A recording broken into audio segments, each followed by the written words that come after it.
Whether you keep them in your home or love to see them in theirs, these are the creatures that bring us all together. Reptiles. We're going to be delving into the experiences of reptile lovers from around the block and around the world. This is the Reptile Talk Podcast.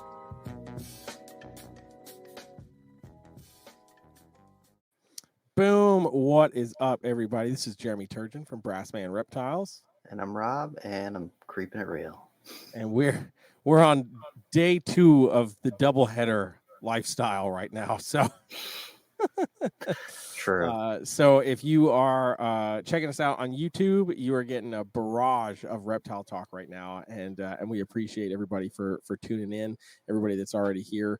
And if you're listening audio only, you're hearing this in a couple weeks. And if you can't wait to see another episode, check out YouTube. Go check out YouTube. You'll see everything. Sometimes 3 episodes in a day. But woo!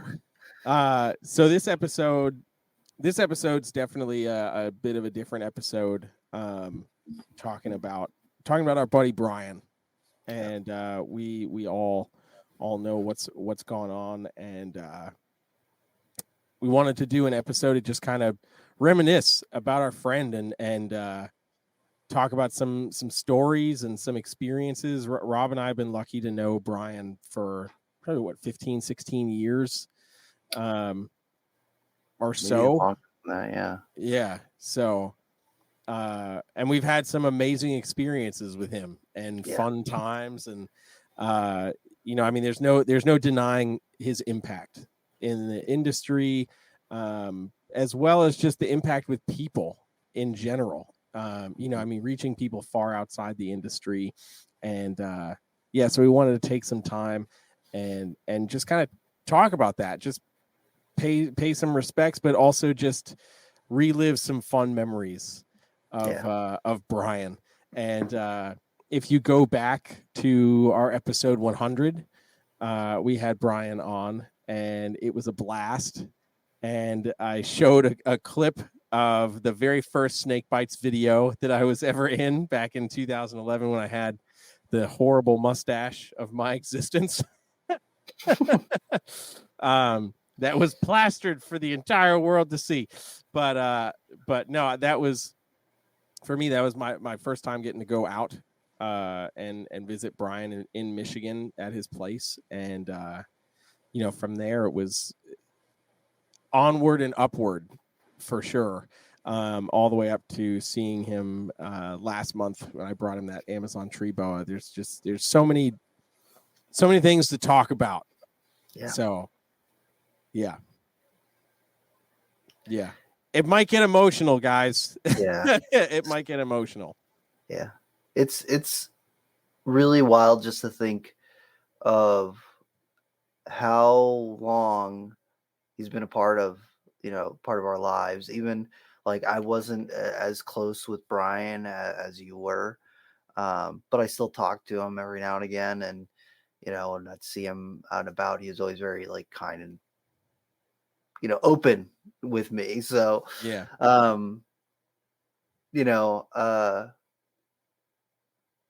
it's so strange, because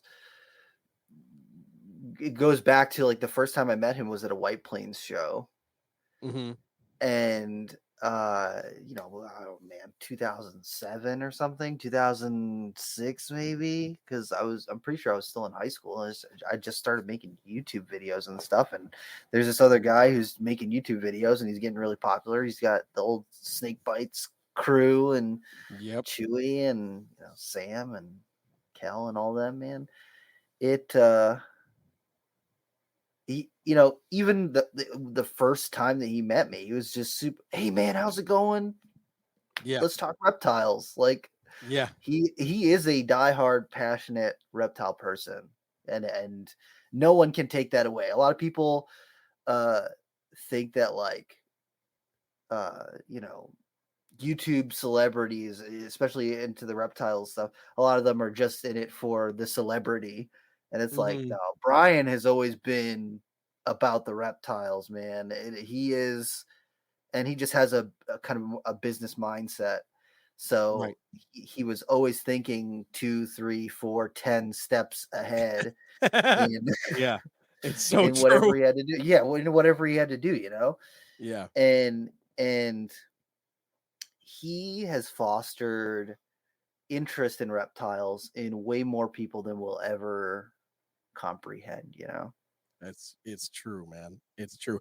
I did a live stream talking about Brian with Gavin from the UK the other day, and we were talking about how like the reach that he had, to get people excited about animals, not just reptiles, but just animals in general, was astounding. And I think, we all recognized it, but also, I mean, it's hard not to when you look at any of his social media platforms. 5 million subs on YouTube, 1.8 million on Instagram, and blah blah blah. Like, there's a lot of people paying attention to this man, and I mean, I was taken aback by seeing the major news sources sharing about it. U.S. Today, People Magazine, TMZ, the New York Times, like Slash, making a post about it. Like, geez, like it really just goes to show you the message, like the vast extent of the message that he was trying to reach. It carried so far, and that was insane, and I think one of the things that also made it like hard to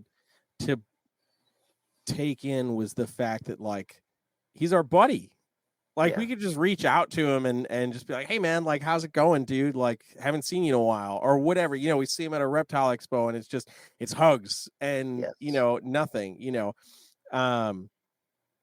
is absolutely crazy, man. And thinking back, like, I also met him at White Plains in 2009, and I remember being so stoked, like running to my mom after watching that episode of Snake Bites where he mentioned being at that show, and was like, we have to go to this show because I have to meet this man.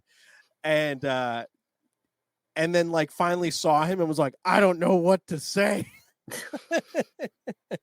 But getting the chance to talk with him, and I think one of the things that stood out to me from that moment was, like anybody else vending a reptile show, you're there to, yes, certainly talk to your customer base, but also you're there to make sales, right? Like, the whole part of that is to make money, and he didn't care about that. Granted, he had a staff with him and everything, but there are people that are coming to see Brian, and you're probably going to be able to close a couple deals because you're Brian, and all you have to do is like talk to somebody. That didn't matter. If you were there to talk about reptiles, he was going to give you, an hour, 2 hours or more of his time to just geek out about reptiles with you. And I remember walking away from his table just kind of being like, wow, man, like, what time is it? Like, I spent a lot of time talking to this guy, like, and he doesn't even know who I am, that I've heard a lot of people say, like, he just had a way of making you feel like you were the most special person in the room in that moment. And that was so true. And think like fast forward a little bit, like, I think the two of us at points ended up like working behind his booth multiple times. I remember like walking past his booth once, and he was like, hey, Jeremy, can you come here for a second? It's like, dude, I really just need to go pee. Like, could you just stand here? Yeah, just like watch.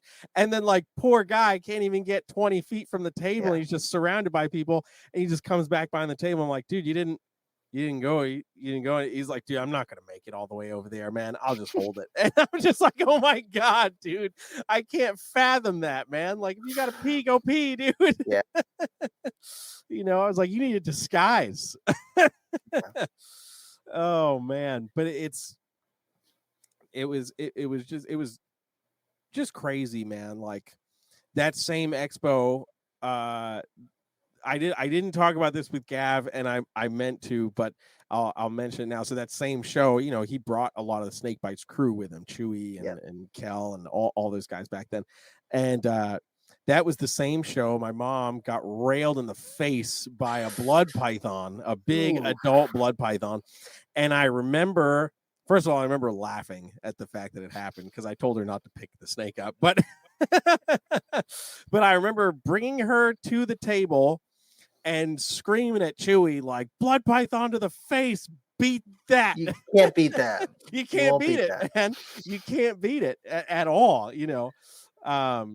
But it was like the funny thing, you know, because Chewy was getting bit by everything. So it's like, yeah, you wanna get bit by something? Beat that, man. But and the funny thing is, like, years later, like we would still talk about it. Like, it would come up in conversation, you know. It was just one of those funny memories. Sorry, Mom. Like, I don't think it was very funny. Yeah, it was not very funny for her. But yeah, I mean, going up there to like spend a week and see the big BHB facility and get to hang with Brian and his family was an incredibly special moment of just witnessing more of Brian in that sense of like, yes, we certainly did reptile related things, but we also we just hung out. You know, we went during the 4th of July week, so we're hanging out at his in-laws, blowing up a quarter stick of dynamite in the backyard, you know, just for shits and giggles, you know, and we're going to see Transformers 3D in theaters, you know, because he's a big movie guy. But like those moments for me, I found myself just kind of like going back and looking at I have an album on Facebook of just some of those photos from back then. And I just went and looked back at some of those photos and was like, man, that was such a fun trip. Like I didn't care that the car broke down on the way back. I cared about like none of that. Like I was just living on like cloud 9. And then, you know, of course we all stay in touch. And then when I took the position at Nerd, I just remember talking with him and him being like, dude, I'm so happy for you, man. Like you're exactly what Kevin needs. And I think this is going to be great for you.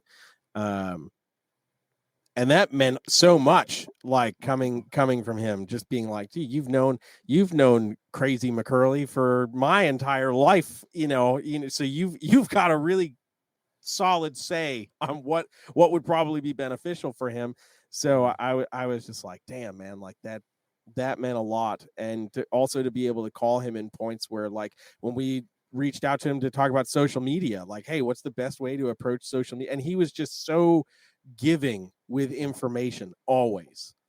And that was something that I was forever grateful for. Like anytime I needed that advice or we needed something, it was like, oh yeah, I'll just shoot him a text, you know, and you know, I don't want to bother him if he's in the middle of something, but within an hour, if he couldn't immediately answer the phone, you're getting a phone call, you know, from this guy who, as we just said, like is 2, 3, 4, 10 steps ahead of his next project, always, you know, was nuts. Like, dude, I remember going to visit him. I walked in the door, and after saying hello, he like gave me a 20-minute spiel about NFTs and how he was trying to do NFTs relating to the Reptarium and all this stuff. And I was like, what the hell, man? Like he's like, yeah, I've been planning this out for months, and we're gonna try to do this and make, you know, just got to figure out more ways to make it worthwhile. And I'm just sitting here like, man, you don't stop. Yeah. Like you don't stop, dude. But it was insane. And I think visits to Nerd or some of the favorite times, like seeing him and Kevin interact is always fun. Number one, because they really are like the most opposite people. Like we've known both of them for a long time. Yeah. So seeing them in the same room together talking is like, it's like the angel and the devil. Like it couldn't be much more opposite.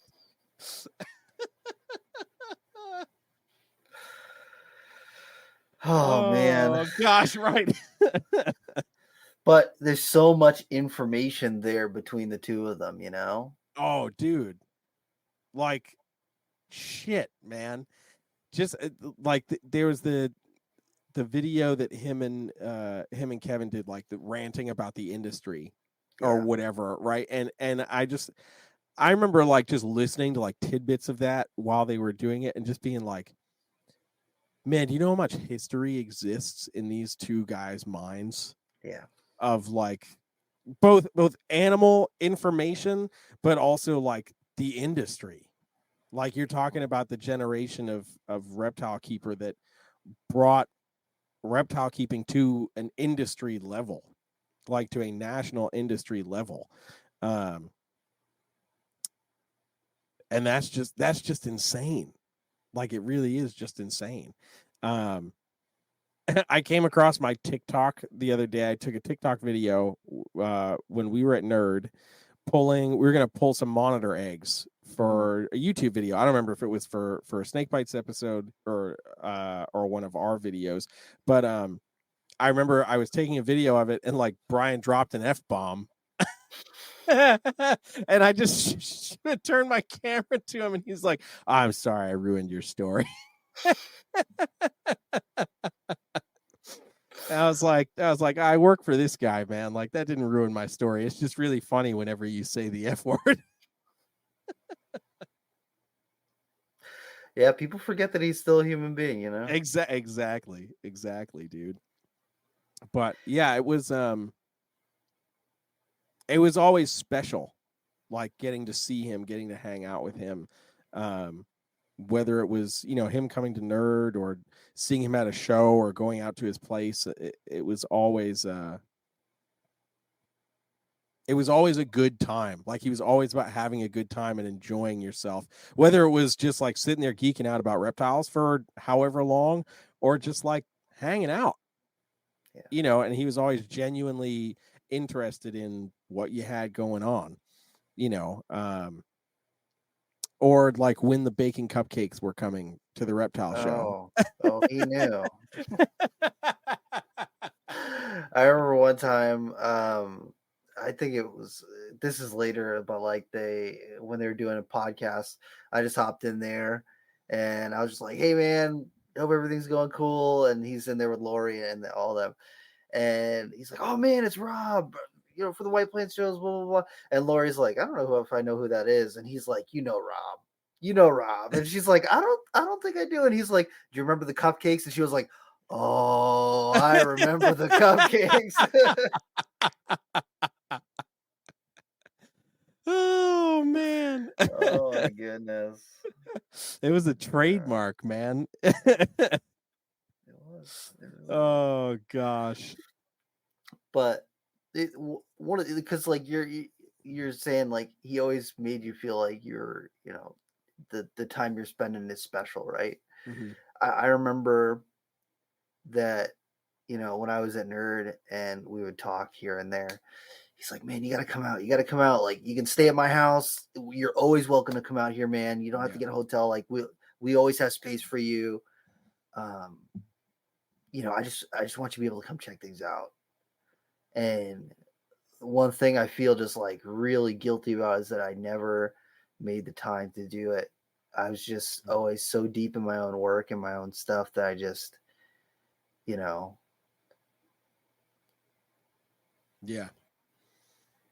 But he was always, he always put it straight out there. He's like, man, if you just let me know a couple days and we'll have a space for you. Yeah. Yeah, man. And he was, that was like a constant. Yeah. Right. Like even if you had been there before, it was like, dude, come back, come back. Like it was that offer was always on the table. Yeah. And first of all, we just got to go to the opening of the aquarium. Yeah. Like it's got to happen, Yeah. As soon as they have a date, I'm putting in for that whole week off. I just want to just go and not be rushed and just, take it in. Yeah. Yeah. 100%, dude. When I was there last month, him and Lori and Jay Tomsky and I went over to see the aquarium, and I had said to him, I was like, man, I don't know if you remember, but I was here when you found out that across the street was for sale. And I was like, I was trying to film something, and I just needed to get 30 seconds of an outro with you. And you were like peering through the glass of the Reptarium to see the "We're moving" sign across the street, and you were just about to walk out the door. I was like, wait. I just did 30 seconds and then go play across the street till your heart's content. And I was like, I remember thinking as soon as you walked out the door that the next time I talked to you, you were going to own that building. Yeah. And sure as shit, I got that building, dude. I'm like, I'm not surprised. Yeah. I'm 100% not surprised. But then I was like, the following time I came out was right after the front of that building had been torn down, so they could put the new facade up there. So the front was all still like boarded up. Yeah.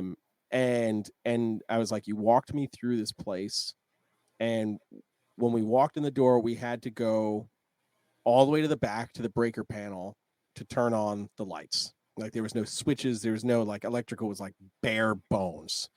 And I was like, you walked me through this place and you already knew what it was going to look like. Yeah. Like we talk about Brian as a visionary. Like there's very few people that I've ever come across in my life that like I could count it on one hand, the number of people that could walk into an empty space, an empty building, an empty room, whatever, and know exactly what it's supposed to look like. Yeah. And so he walked me through basically what the flow of the aquarium was supposed to be. And I was like, okay, like I'm with you. I can't see it, but I'm following you. Like I get exactly what you're saying, but I'm like, you have this mapped out like to a T. Yeah. And then going there this last time, seeing it all taking shape. Yeah. It was like the reptile section was still empty because they just got those enclosures in, but the mammal room's already being done, and the predator tank and the archerfish tank and all those things. I was like, holy Christ, dude. Like, I remember you walking me through all of this, and now it has risen from the concrete, and I was just like, man, like this is next level. Like I don't think there was ever a time where he was telling me about an idea, then I was just like, man, I don't know, man. Like that's really hard. It was always like, oh, if anybody's going to do it, you're going to do it. Yeah. And just seeing all of that come to life. Like I'd sent Mark a quick little video when I was there walking it with him, because I'm like, I don't know what they might have just filmed for a vlog or something like that, so I don't want to post a whole bunch of things on my story or anything. But I was like, man, I was like, babe, this is amazing. Like I can't wait for you to come and check this out. And all I could do was just stare at every enclosure. I was like, man, he thought about each one of these enclosures so vividly, where he was just from nothing. That's the part that I don't think everybody totally understands when it comes to like how the legacy had been designed. Like from a totally blank slate of a store that was a grocery store and then a thrift shop and whatever, he has now made a friggin' aquarium with 25,000 gallon plus like tanks and exhibits, and it's just like, holy crap, man. Like that is just next level. Like it really is next level. And then the day that I had left, he was at Legacy. He was sitting on top of the stairs of that big enclosure that people get to swim in, and it was like a king just looking over everything, and I was just like, I could only imagine what was flowing through his mind in that moment. You know, I'm sure a million things were, but to finally see everything like coming to life is just like, I can't even imagine it, dude. Yeah. But that last trip for me was a trip that I knew I needed to make, but B, didn't know would be my last time to see him. And I think that's one of the things that for me has been the more challenging part. You know, because I was like, I remember reaching out to Jay Tomsky because I was like, I want to make sure he gets this snake because I know he wants it. Like there's Brian's that guy that's like, he can get whatever animal he wants. Mm-hmm. You know, so for him to have reached out and been like, I want one of those, I was like, yeah, dude, absolutely, man, I got you. And you know, so but then I was like, you know, I knew he had all the doctor's appointments and everything, you know, planning for the legacy was always like a day to day, you never know what's going to happen kind of thing. And I was like, I want to surprise him with this snake. Like, I don't care about the money. I don't care about any of that. Like, what that man has done for me as a mentor to me, but also just as a friend. Mm-hmm. You know, I was like, I just want him to have the animal that he's geeked out about. Like, you know, like that means everything. But I was like, I want to surprise him with it because he and I had never fully discussed details. We were like, I'll make sure you get it. So I had reached out to Jay Tomsky because I was like, the only other person that's going to know his schedule is going to be Lori. Mm-hmm. And I was like, she's got a million and you don't one want to put things that going on her. on. Yeah, I'm not trying to put it on her. So I reached out to Tomsky and I was like, hey man, I was like, give me a call when you got a chance. So he called me and I was like, so Brian had reached out to me a month or so ago and wanted one of these snakes a few months ago and wanted one of these snakes. And like, I just want to bring it up, but I don't know what his schedule is going to look like. And he was like, well, I'll tell you, man. He's like, I know Brian would love it, you know, number one, but he's like, his schedule is so crazy right now. Like it changes sometimes from day to day, you know, with what's going on. And I was like, well, I'll tell you this. I said, I've got the whole first week of December open. I said, the only thing I can't do is that Saturday. So I was like, you tell me when. I don't care if it's the day before. You just tell me when and I'll make the drive. And it was like a day and a half or so before. And he was like, hey, this day will work. You know, nothing's really going on. And I was like, cool. You know, so I got it in my head, taking this trip. We're going to do it. And it's a 9.5 hour trip from Statesville. It's a long drive. Mm-hmm. Not as long as New Hampshire to Tinley, but it's a long drive. Yeah, but it was still a long drive. And, so I got there or as I'm on the way there, maybe like an hour out, Jay had texted me and was like, hey man, like just want to check on your ETA. And I was like, yeah, I got about an hour left, almost there. He's like, cool. And then maybe 15, 20 minutes later, he messaged me again and was like, hey, just want to see if your ETA is still the same. He's like, Brian's just really not feeling all that great. So if he's got to go, I just don't want you to miss him, And I was like, well, I'll put pedal to the metal, but also Michigan cops don't play, So I'm like, I'll do what I can. But also I'm like, if he needs to go home, I've got a hotel for the night. I'll come by tomorrow morning or, whatever, like we'll work. Yeah. And then, seeing when I finally got there, he was like, cool, I'm going to go grab Brian, cause I don't think he wants to hang around too much longer. So seeing him come over, is always great. He had no idea that I was coming, which was that much better, about the whole situation. And to see the look on his face when I handed him that cup with the snake, I was like, it's worth it. Freaking worth it. 100% worth it.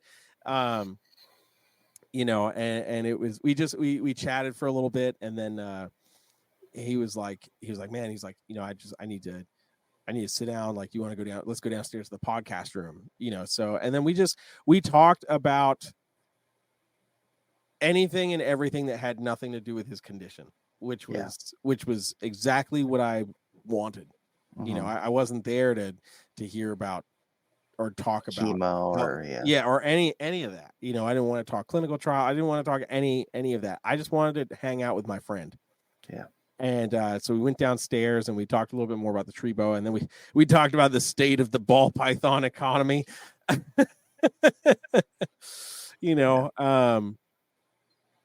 And just like anything and everything else. And then he was like, do you want to go see the aquarium? And I was like, yep, I absolutely do, man. And he was like, make sure you come by tomorrow before you hit the road.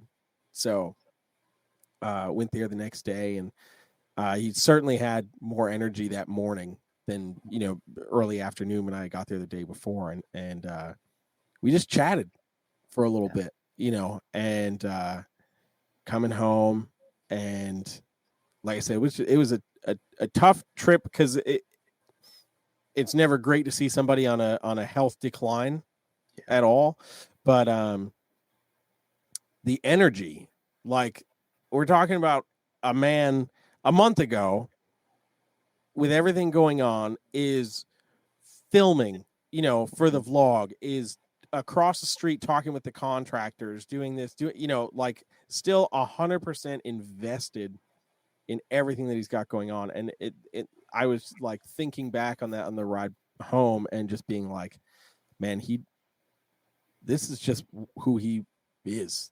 Like, he's just built to do this and make sure that people are excited about animals. Mm-hmm. Like, that was the entire goal. And like I said, I didn't realize that it would be the last time that I saw him. And that has been probably the hardest pill to swallow. Yeah. But with that, it has forced me to look back and think about all of the great times, the memories, the stories, him coming to visit us at Nerd when there's a blizzard, like, he's like, we drove all the way through the snow, man. It's just like, oh God, all those times, dude, just to see a genuinely passionate person, both about animals and getting people excited about animals. Like, that was the mission, and he fulfilled it in such an amazing way, and pioneered so much of it. Yeah. Like, and one of the things I talked about with Gav was like, obviously all the firsts in ball pythons that so many of us are familiar with, but there's the whole lane of colubrid stuff. Mm-hmm. That he pioneered and everything, and not too many people know about that stuff because obviously ball pythons are at the forefront of the industry. But the business firsts, the first company to do a color price list or all that stuff, like, consistently taking things to the next level. Yeah, that's it, when people have. If anybody's ever asked me, like, how would you describe Brian? I was like, always trying to take it to the next level. Yeah. Like, just crazy, dude.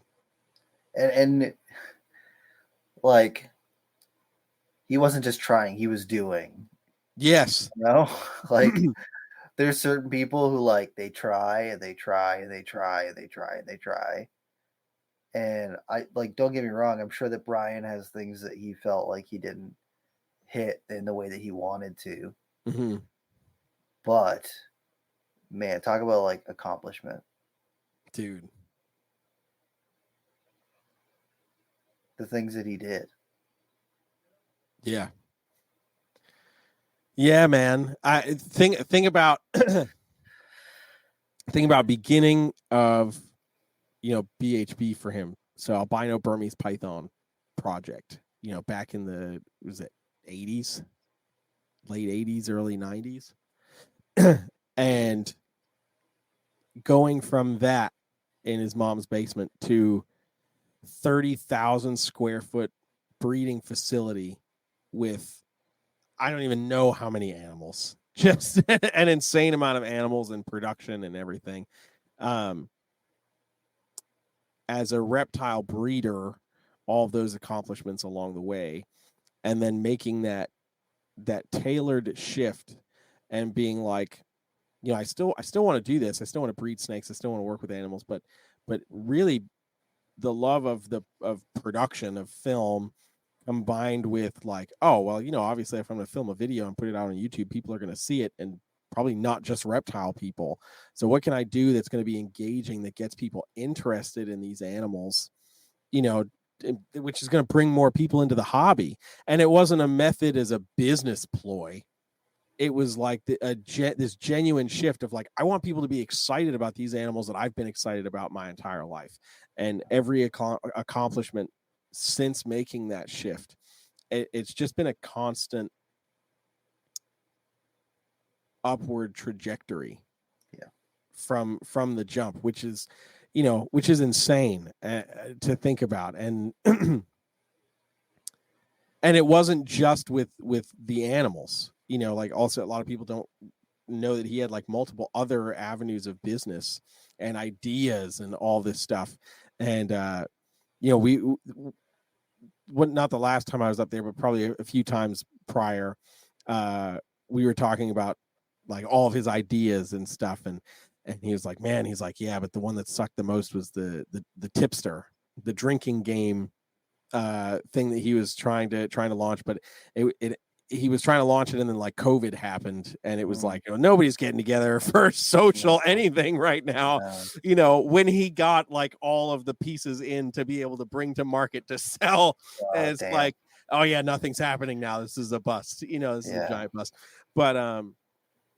But again, just like talking about something, trying something, and making it happen, like bringing it to fruition, like that was a specialty of his. Whether it was wildly successful, or if it was a bust, or not as successful for one reason or another, bringing an idea to life was what he did. Hell, Animal Con.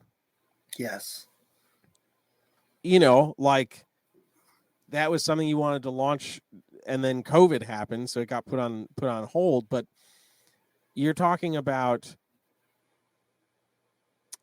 something when it comes to, especially since the original was focused on reptile people, you're talking about a non-expo event for reptile people to be around people.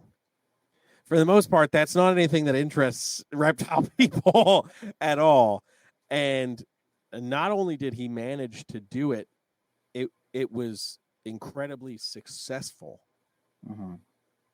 To the point where people were like, oh yeah, now that I have like the full grasp of what this is supposed to be, I want to come back. Like now I can, because a lot of us, we didn't really know how to describe what the event was going to be. So it was hard to promote, but then we go and do it, and we're like, oh, this is actually really cool. I want to make sure I tell, my people, I'm going to come back again, and I want more people to come. And then like everything doubles the next year, from the amount of creators to the amount of attendees and everything like that. And it's with all the different personalities that exist in this industry, we are quite familiar with many of them. For everybody to be able to put, for the most part, put all that stuff on the back burner and just come together in one space for a weekend and just focus more on animals and, the people that are excited about animals and excited about, what they have going on because they're subscribers or followers or whatever. He literally just came up with this idea, from another experience, from his like YouTube, like VidCon concept, and was like, how do we do this for animals or animal people? And birthed the idea that, it is nuts like it's nuts to think about, and it's nuts to think about how incredibly successful it's been in just the 2 years it's existed, and I'm excited for this year's Animal Con because I know it's going to be a huge blow up of amazingness, and I know that all this support and everything that's going to be there is just going to be overwhelming.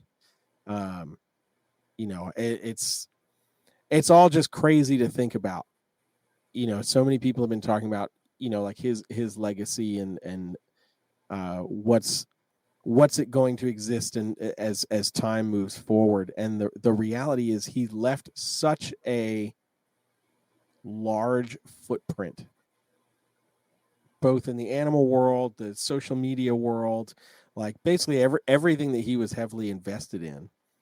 It's his legacy is enormous. Mhm.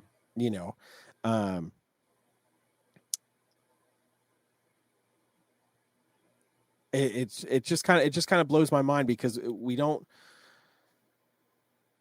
honestly, with the exception of Steve Irwin, and really that's kind of much it.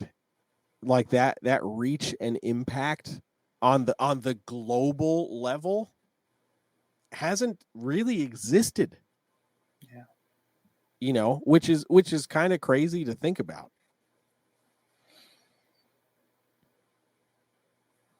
Yeah, as far as like personalities go, it has not been, because like, I mean, don't get me wrong, like Mark O'Shea, huge influential person, but still I don't feel like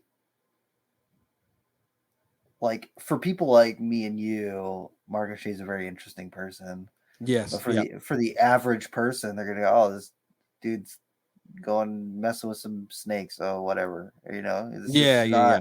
It's not as accessible to the average person, who knows nothing about reptiles.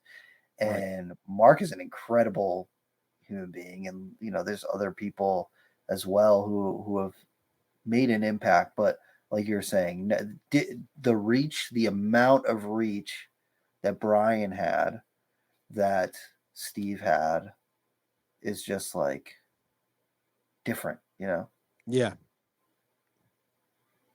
Yeah. 100%. And Brian always had time for the kids, for the people who Yeah. looked up to him like that. When he came out to Nerd, I remember he was like, we don't really want to like tell a whole bunch of people who are going to be there. We want to kind of like, fly a little bit under the radar. But we were like, we have a couple kids who volunteer and they would really like to meet you. He's like, dude, bring them up here. Let's hang out. Let's talk. Yeah. And even when they were nervous to like talk to him, he was just there and like, hey, I appreciate you watching the videos. He was thanking them. Hey, I wouldn't be doing what I'm doing if it wasn't for you guys. Right. Yeah. And that's what made him so special. Yeah. Is just like, he always made the time, which, as we're talking about like all the things that he had going on, is like, how the hell do you have the time, dude? Yeah.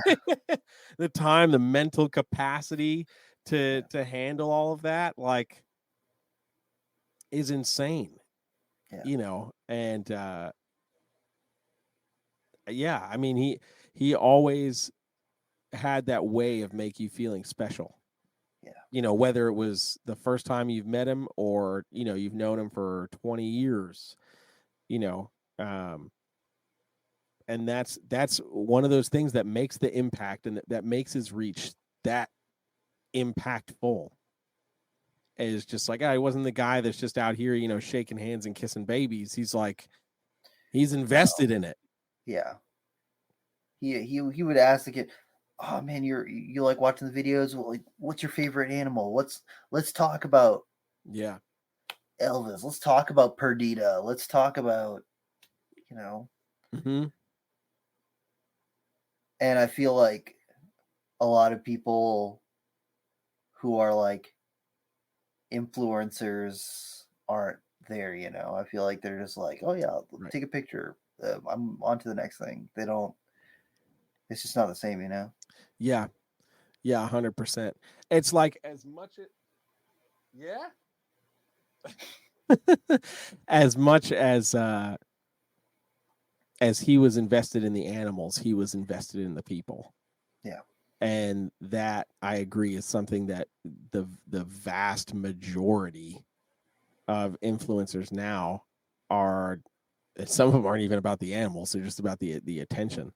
But you know, a lot of them are like, they're more animal focused than anything else. They like can't be bothered, you know, to go past a simple hello and like, oh yeah, let's take a photo real quick, and then boom, onto the next one. Like, it didn't matter if there was a line of people to see him. He was going to have a quick conversation with you, you know, past, hey, it's great to meet you, thanks for watching the videos. You know, like he was going to ask you something that made you feel like, what, you care about me, or like, you know, what, you know, what I think or what I have to say. And the reality is he did, man. You know, I mean, at every vlog that was posted, like that first hour, he's like there responding to comments. Yeah. And every time that I have messaged him or texted him, he's responded back. Yep. Every single time. Same. Yeah. And it's crazy. It's like, dude, you have the time for that. Like, and we've also had time with him to see, like, yeah, no, he'll be on his phone, like he'll be responding to somebody's message or somebody's phone call or whatever, you know, like he makes sure he makes the time, you know, and that's just one of those things that really made him so special. Is just, it didn't matter how much was going on, you know. And for those of us that did know him and had the chance to hang out with him in any sort of context or whatever, like if he had a lot happening, you know, he'd either still make the time, or he'd let you know 100%, like, hey man, like today's I'm just swamped, like I want to hang, but you know, like I got like 10 minutes and then like I really got to dip. And even then, a lot of times 10 minutes would become like an hour. Yeah. Or something like that. Like he was so easy to get lost and caught up in that moment of whatever was going on. Like he really did live for the moment. And that's something that I appreciated about him all the time, you know. And like over the years, like I'd say probably over the last like 6 or 7 years, like he and I probably have talked more than all of the years prior to that. But in every single one of those moments, like he was incredibly attentive and like remembered stuff from conversations we might have had, you know, years past. And I'm like, man, there's not, like, those people are special people. You know, like I don't even remember what I ate for breakfast this morning, let alone what conversation I had with you 5 years ago. Like, you know, like, what are we doing? Oh, thank you, Limey. I've been paying attention to everybody in the comments. Limey said I was boring until about 6 years ago. It's called character development, okay? Yeah, right. Some of us go through it faster than others, but Limey's still in character development. It's the only thing he's got is the accent. But oh gosh. But yeah, man, it was crazy. And I see it, you know, there's a bunch of people in the comments here, and you know, thank you for everybody that's jumping on. And I see some people are sharing some stories of when they met Brian, where they drove to meet him, or the experiences that they've had with him. And I mean, like, those are the things that keep his legacy moving forward, right? Is all the people that have these experiences. There's, you know, just a couple dozen people in here, you know, and like comments are moving, you know, of all these different experiences. Now multiply this by the world. Yeah. You know, people in all these different countries that had these experiences with him. Like that's just so special, you know, and definitely the things that keep his memory alive and moving forward. Yeah. I I heard a thing recently. You know, you're never truly gone until the last person stops speaking your name. You know, Mm-hmm. and Brian is going to be remembered for a very long time. A very long time, dude. 100%. 100%. Man.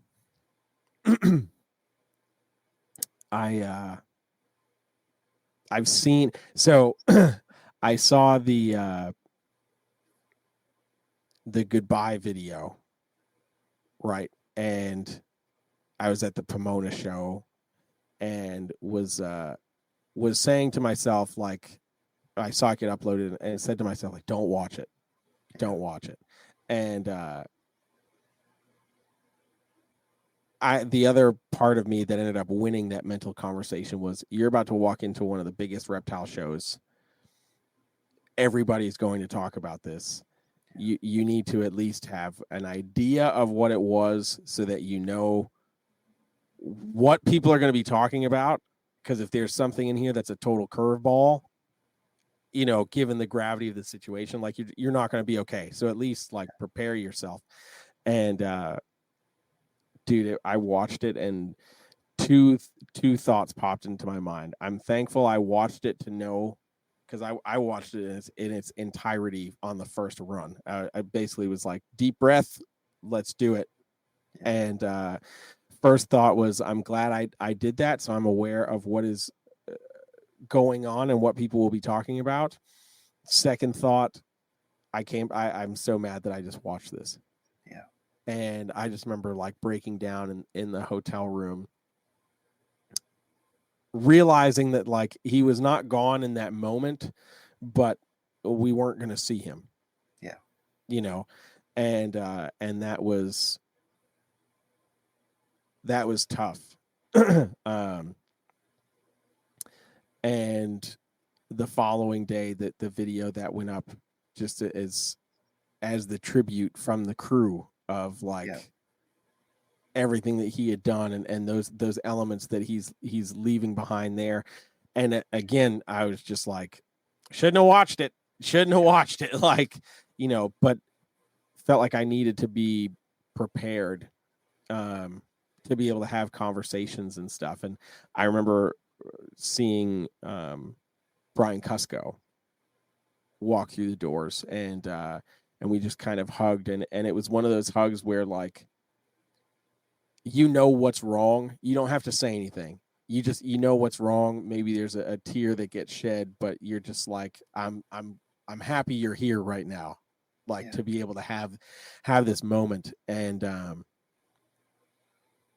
I jokingly said to a friend of mine, I was like, man, I knew this video was going to go up right before my first show with USARK to make me go through this on hard mode. Like that son of a bitch couldn't wait 3 more days. It was tough, but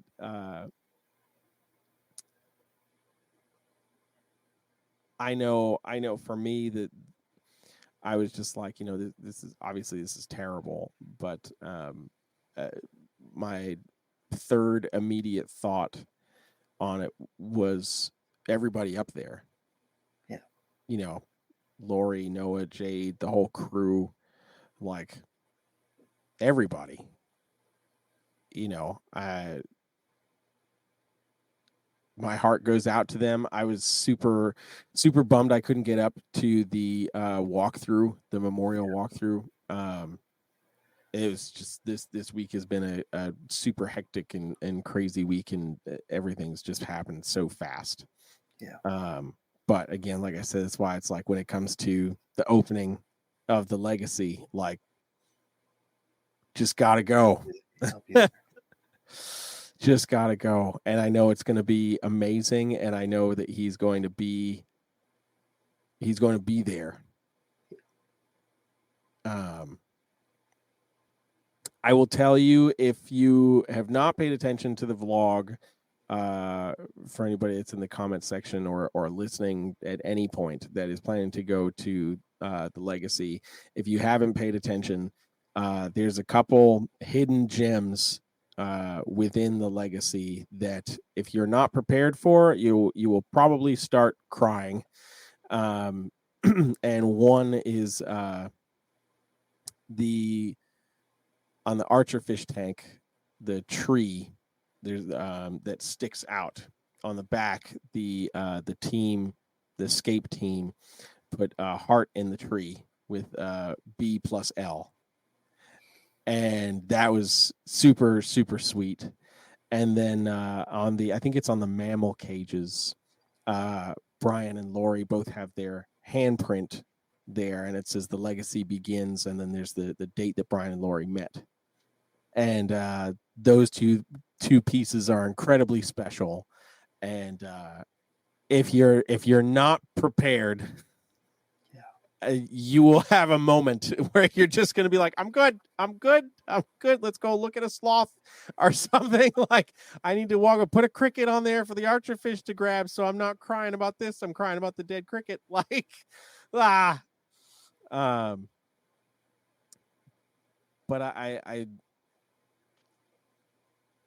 I think those pieces in particular, of course, the grandeur of the aquarium is going to be impressive, but I think those couple little extra hidden elements make it that much more special. So if you're listening to this and you didn't see those vlogs, and you're not aware they exist, here's your heads up. Yeah. Especially if you're going to go on opening day when emotions will already be on a huge high. That being said, like I'm looking forward to the open. I'm looking forward to seeing his legacy, the legacy, be open for people to come in, and I'm excited thinking about all the people that are going to walk through those doors that are going to be newly inspired people. Yeah. Either inspired people to pursue a dream or inspired people about animals. Mm-hmm. Because who knows, the next person to carry that torch might be somebody that walks through those doors and has that experience that they've never had or never would get the chance to have anywhere else. I mean, we're talking about, you go swimming with stingrays.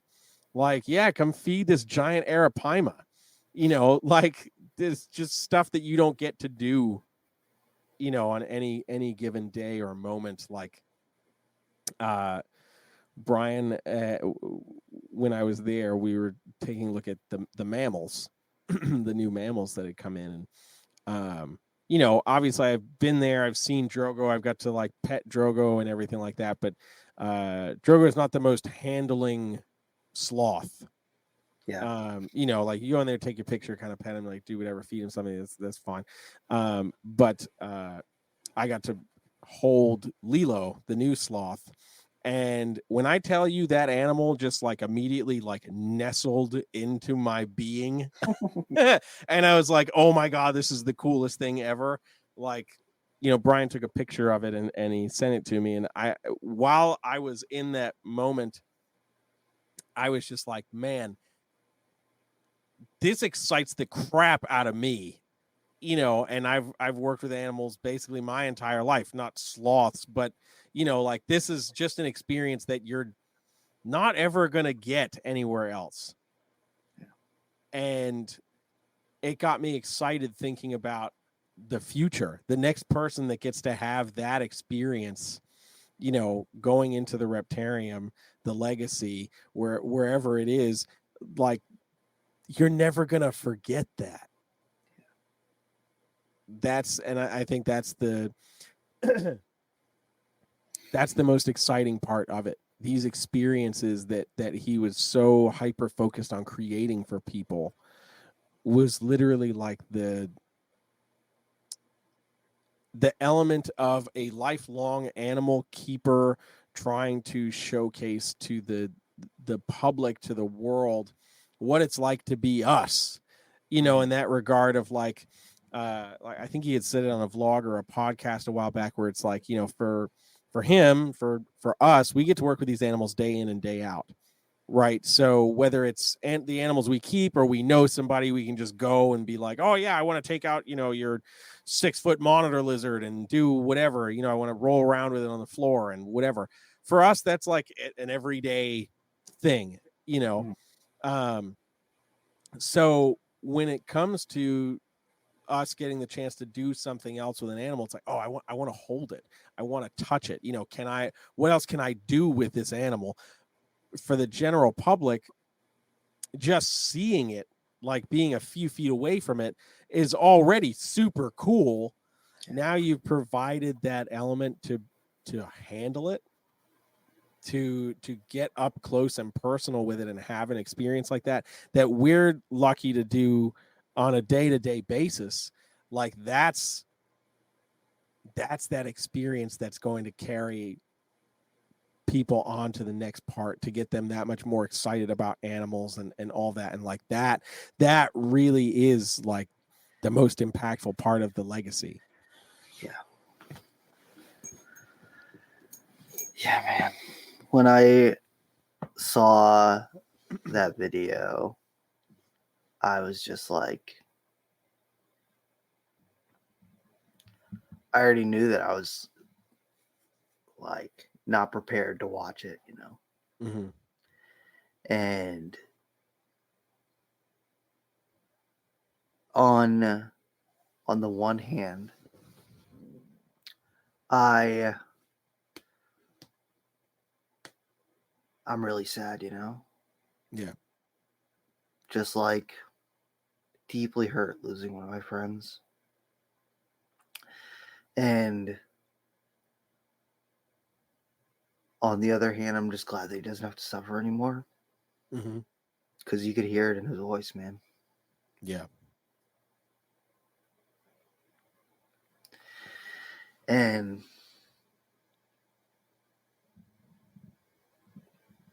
it's just really tough, It just made me think a lot more, like, none of us really know how long we got left here. Like, I literally saw him last February at the Durham show. Right. Like, less than a year. Yeah. Everything changed. Yeah. And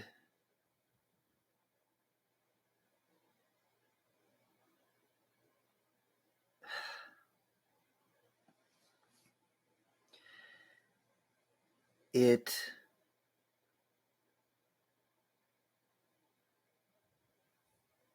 just never prepared for something like that, man. You can know that's coming. You're never prepared. Right. Oh, 100%, dude. 100%.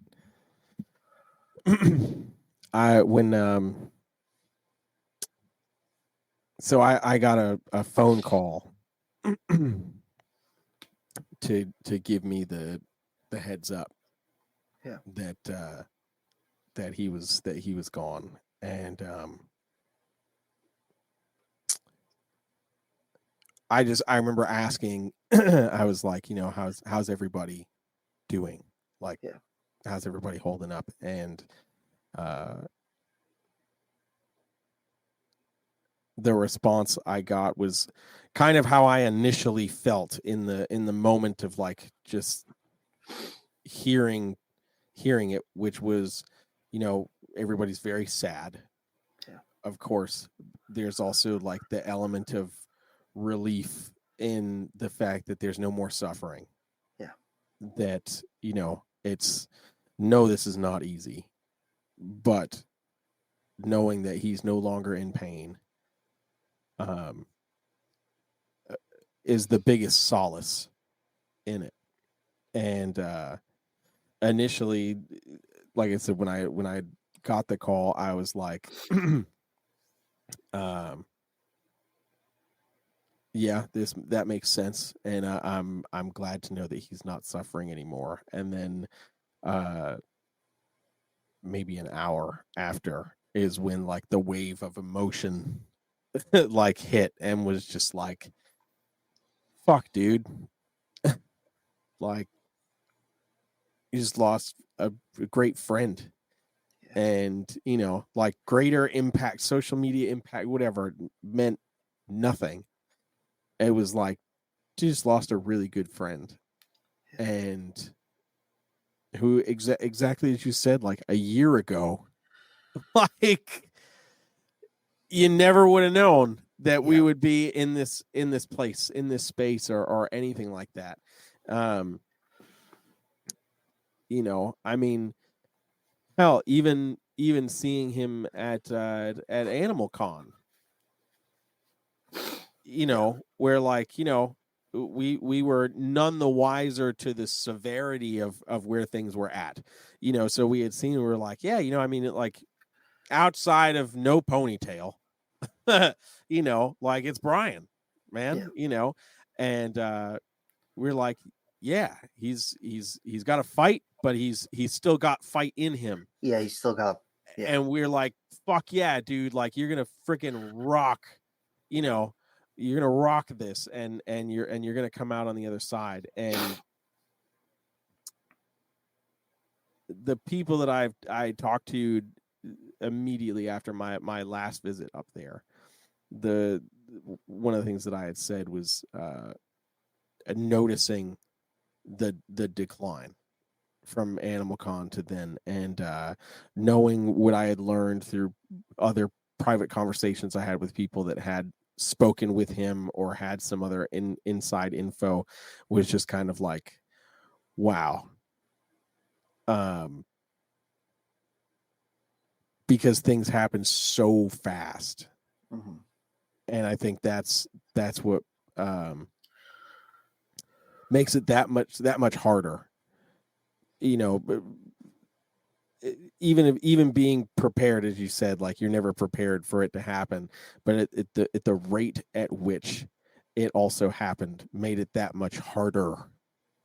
Yeah. Because you witnessed him from a year ago being the person we all know and love to being like, okay, what's going to happen next, to, oh, this is inevitable in what seems like the blink of an eye. Yeah. And it just, fucking life's not fair. Yeah. At all. And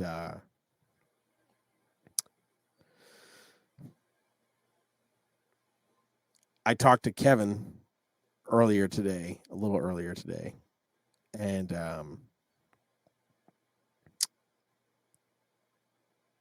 he and I had spoke maybe one or two times since, but this was probably the first time that I heard like hurt in his voice, which was hard for me to hear, because we've known Kevin for a very long time, and he's very much just like a nope, grin and bear it, and just kind of whatever and plow through. And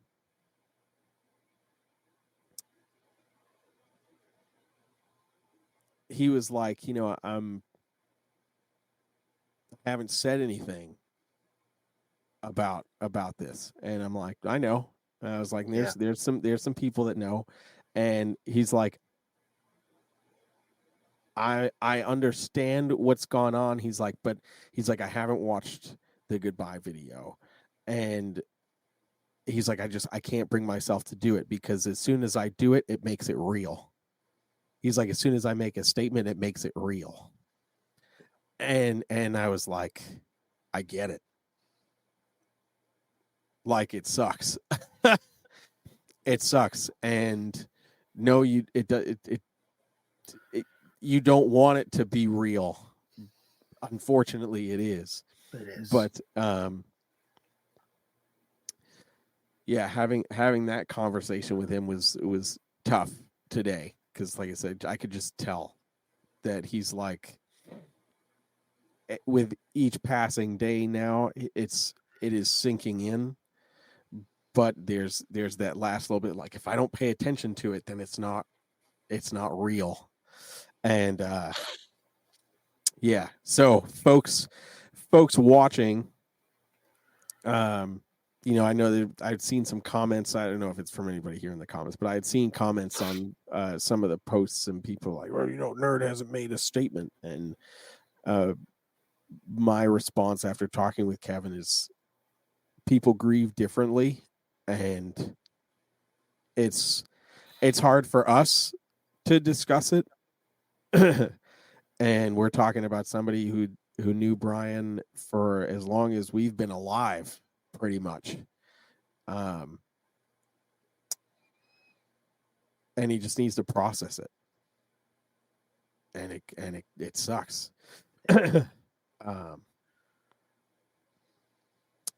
So give the dude a little time. But yeah, because he's feeling it, on top of all the other stresses that he'll talk about. It was just another element of frustration for him, but this is more weighted in sadness than anything else. So man.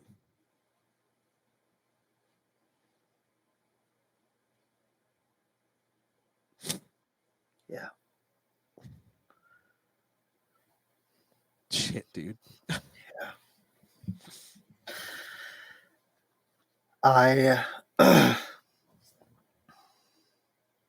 I know that he's still there. Mm-hmm. And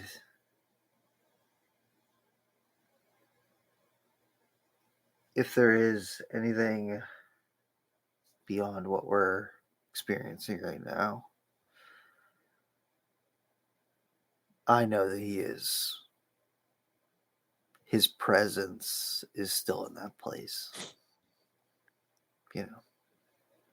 Yeah.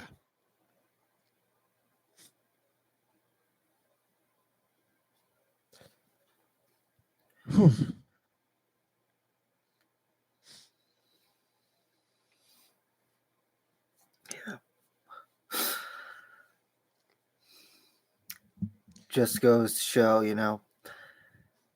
if you're listening, tell your people you love them. 100%.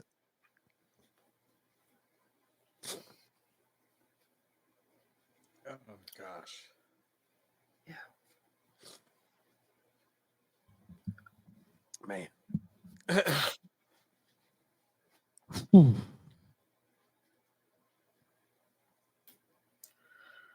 Yeah. Nothing in life is guaranteed, and it is incredibly important to let people know that you love them, that you're there for them, that you got them. Yeah. Man. Whew. I need to go play with some snakes, man. Yeah.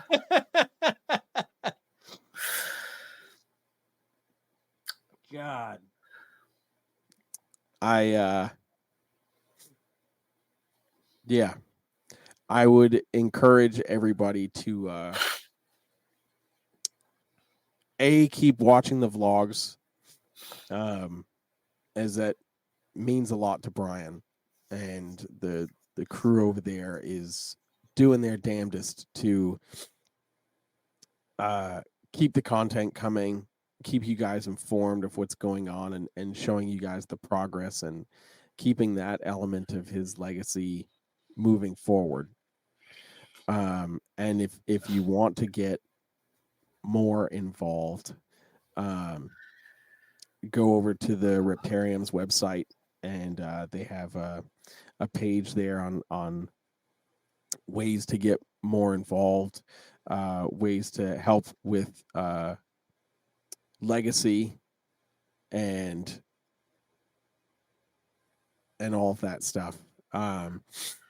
So go check that out. Remember to continue to give the family space. Let them handle everything that they have to handle. It's a tough time for all of us that knew him, that were friends to him. It's a tougher time for them. Yeah, for sure. So, in the meantime, man,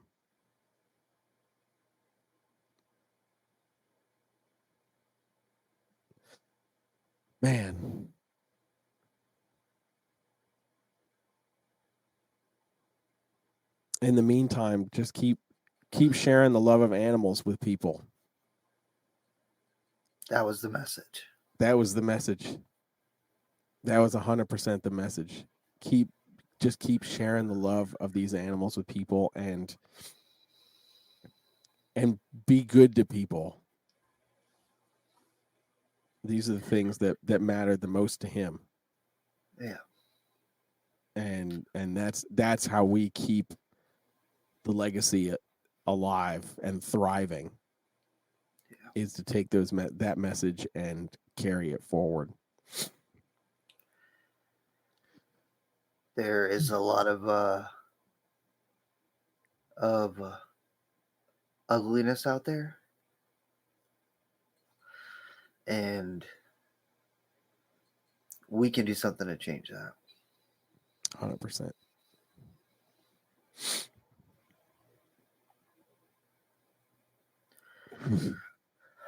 Man, on that note, I think we can call this. Yeah. So we can prospectively go bawl our eyes out on and then go play with snakes, and everything will be okay. But thank you guys, everybody that's here, that listened to this, everybody in the comments that was sharing stories and all of that. We appreciate you guys so much for all of your support, and we'll see you in the next one. Catch you next time.